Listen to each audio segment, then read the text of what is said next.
వందే మాతరం ప్రార్థనా గీతంగా ప్రారంభ గీతంగా పాఠశాలల్లో కానీ వివిధ కార్యక్రమాల్లో కానీ పాడుకుంటున్నటువంటి ఈ వందే మాతర గీతం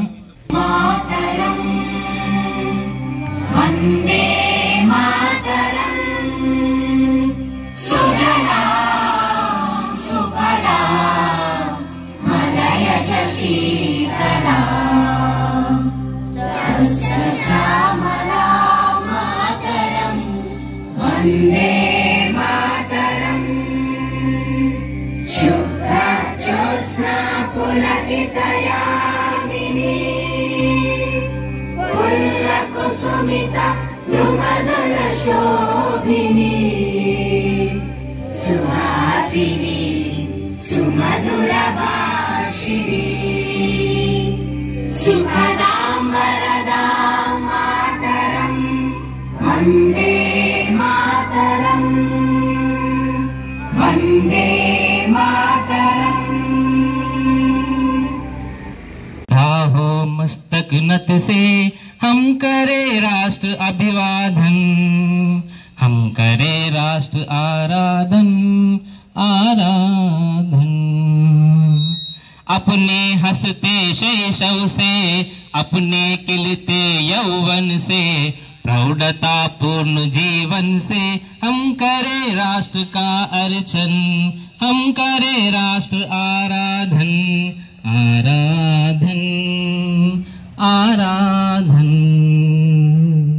अपने अतीत को पढ़कर अपना इतिहास उलटकर अपना संकल्प समझकर हम करे राष्ट्र का चिंतन, हम करे राष्ट्र आराधन आराधन आराधन।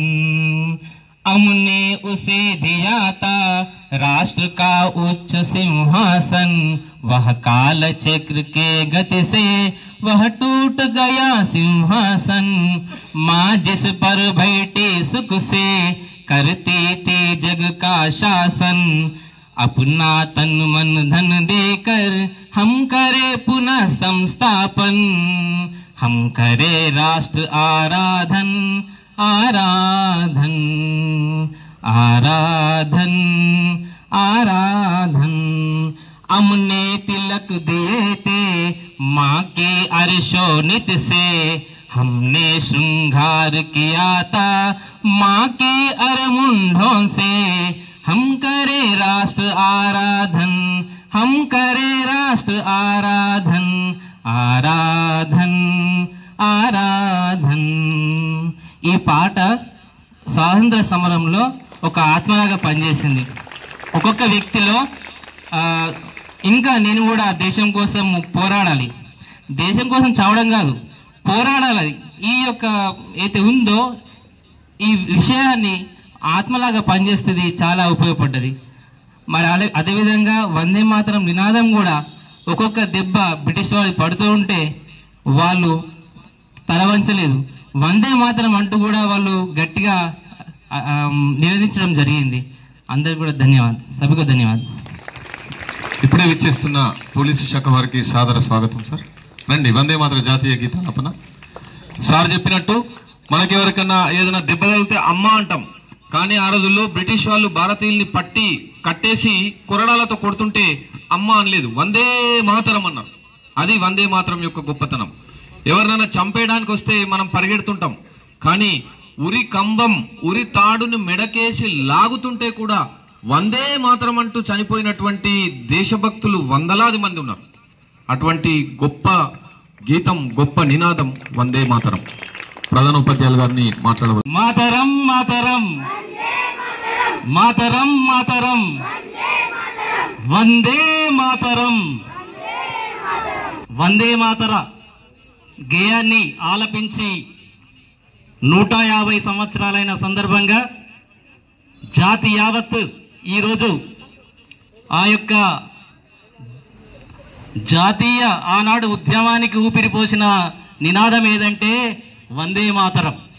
ఎవరి నోట విన్నా, ఇందాక శ్రీనివాస్ సార్ చెప్పారు, బెంగాలీలో ఏ ఉద్యమైనా ఎక్కడి నుంచి ప్రారంభమయ్యేది? అప్పుడు బెంగాల్లో చాలా గొప్ప గొప్ప జాతీయ నాయకులు, పండితులు, కవులు అక్కడి నుంచి దేశ ఉద్యమాలు అక్కడి నుంచే ప్రారంభమయ్యాయి. ఈ యొక్క వందే మాతర ఉద్యమం అంటే 1875 నవంబర్ 7న ఆలపించడం జరిగింది. అప్పటి నుంచి ఇప్పటికీ 150 సంవత్సరాలు పూర్తయిన సందర్భంగా ఈరోజు ఉత్సవాలు నిర్వహించుకుంటున్నాం దేశవ్యాప్తంగా. ఈ వందే మాతరం అనేది బంకిం చంద్ర చటర్జీ రాసినటువంటి ఆనందమట్టులోని ఒక మణిపూస. ఆ యొక్క గేయం ఒక తారక మంత్రంలా దేశవ్యాప్తంగా కాశ్మీర్ నుంచి కన్యాకుమారి వరకు ఎవరి నోట విన్నా, వృద్ధులు, యువకులు, పిల్లలు ఎవరు ఎదురైనా సార్ చెప్పారు ఇందాక, నమస్తే కాదు వందే మాతరం. దాని విన్న బ్రిటిష్ వారు సహించలేకపోయారు. ఇక్కడ మన అప్పుడు ఆంధ్రప్రదేశ్లో ఉన్నటువంటి కోంపెల్ల శివరాం అనే పిల్లవాడు, వాడు కెంపు అనే వాడు వస్తుంటాడు, బ్రిటిష్ అధికారి వస్తుంటే వందే మాతరం అంటాడు ఆ పిల్లవాడు. వాడిని పట్టుకొని చితకబాదాడు చచ్చే వరకు. ఆ విధంగా వందే మాతరం రామచంద్రరావు అనే ఉపాధ్యాయుడు ఉండేవాడు. ఆయన టీచర్ ట్రైనింగ్ జరుగుతుంటే అక్కడ వందే మాతరం అని బైకాట్ చేశాడు. సో ఆ విధంగా వందే మాతరం రామచంద్రరావు అని ఆయనకి ఇప్పటికీ పేరు వచ్చింది. సో ఈ విధంగా ఈ వందే మాతరం అనేది దేశవ్యాప్తంగా బెంగాల్ విభజన 1905లో బెంగాల్ విభజన వచ్చింది. ఈ వందే మాతర ఉద్యమంలో అన్ని రకాల నాయకులు, మితవాదులు కావచ్చు, అతివాదులు కావచ్చు, విప్లవవాదులు కావచ్చు, భయంకర వ్యాధులు కావచ్చు, ఎవరి పంత వారిది. లాల్ బాల్ పాల్, లాలా లజపత్ రాయ్, బాల గంగాధర్ తిలక్, బిపిన్ చంద్ర పాల్ వాళ్ళు కూడా ఈ నినాదాన్ని అందిపుచ్చుకొని దేశవ్యాప్తంగా, పంజాబ్లో లాలా లజపత్ రాయ్ ఈ వందే మాతరం నినాదాన్ని ఉచ్చరిస్తుంటే సాండర్స్ అనే ఒక బ్రిటిష్ సైనికుడు తాను చితకబాదడం జరిగింది. దానికి ఆయన తర్వాత చనిపోతాడు. దాన్ని ప్రతీకారంగా తీర్చుకోవడానికి ఉద్దామ్ సింగ్ బ్రిటిష్లో అక్కడ ఇంగ్లాండ్లో వాళ్ళ రాజ్యంలో సన్మానం జరుగుతుంటే ఈ ఉద్దామ్ సింగ్ వెళ్ళి ఆ సాండర్స్ని హత్య చేస్తాడు. అలా దేశభక్తితో ఆనాడు తన యొక్క ఎందరో, ఇప్పుడు భగత్ సింగ్ కావచ్చు, ప్రఫుల్ల చాకి కావచ్చు, దామోదర్ సావర్కర్, వీర సావర్కర్, ఇలా చెప్తూ పోతుంటే ఆజాద్ చంద్రశేఖర్ ఇలాంటి విప్లవవాదులు భయంకరవాదులుగా, అంటే ఇంక్విలాబ్ జిందాబాద్ అంటూ భగత్ సింగ్, బతుకేశ్వర్ దత్త, ఖుదీరామ్ బోస్, సుఖ్దేవ్ ఇలా చెప్తూ పోతుంటే ఎందరో జాతీయ నాయకులు తమ ప్రాణాలను ఈ యొక్క వందే మాతరం నినాదంతో ఆనాడు ఆసేతు హిమాచలం నుండి ఈ యొక్క ఉద్యమం మొదలై మనకు స్వాతంత్రము ఆ రోజుల్లో వచ్చేది. అలాంటి ఉధృతమైన ఉద్యమం ఈ వందే మాతరం ఉద్యమం. చివరికి భయపడి బ్రిటిష్ వారు ఏం చేశారు, ఈ ఉద్యమాన్ని బెంగాల్ విభజన మేము రద్దు చేసుకుంటున్నామని చెప్పారు. హిందూ ముస్లిం అనే ఒక బీజం, డివైడ్ అండ్ రూల్ అనే విధానాన్ని తీసుకొచ్చారు వాళ్ళు. సో దాంతో బెంగాల్ని, ముస్లింలు ఉన్న ప్రాంతాన్ని వేరే, ఇంకో ప్రాంతాన్ని వేరు చేయడంతో ఈ వందే మాతర ఉద్యమం ప్రారంభమైంది. ఇలా ప్రారంభమైనటువంటి వందే మాతర ఉద్యమం భారతదేశంలో ఉర్రూతలూగించింది. ఆబాల గోపాలను కావచ్చు, చాలామందిని ప్రాణాలు త్యాగం లెక్క చేయకుండా త్యాగం చేశారు. అలాంటి గీతాన్ని రచించిన బంకించంద్రుడు రచించగా దాన్ని ఆలపించిన వాడు ఎవరు? రవీంద్రనాథ్ ఠాగూర్. తెలుసు కదా, రవీంద్రనాథ్ ఠాగూర్ తెలుసు కదా. ఆయన ఏం రచించాడు? సో ఆయన నోట ఆలపించాడు ఈ యొక్క వందే మాతర గేయం. సో అలాంటి ఈ రెండు గేయాలు అసలు మన ఈ దేశంలో పుట్టడం ప్రతి ఒక్క భారతీయుడు గర్వంగా భావించాలి. ఇక వీరభూమి ఇది కర్మభూమి. అలాంటి భూమిలో జన్మించినందుకు మనం అందరం కూడా ఈ భారతమాత రుణాన్ని తీర్చుకోవాలి. సో ఎన్నో గీతాలు ఉన్నాయి వందే మాతరం గురించి. ఇప్పుడు సాయి కుమార్ సార్ చాలా చక్కగా పాడి వినిపించారు. అల్లూరి సీతారామరాజు కావచ్చు, చనిపోతూ కూడా వందే మాతరం అంటూ తన ప్రాణాలు కూడా అర్పించాడు.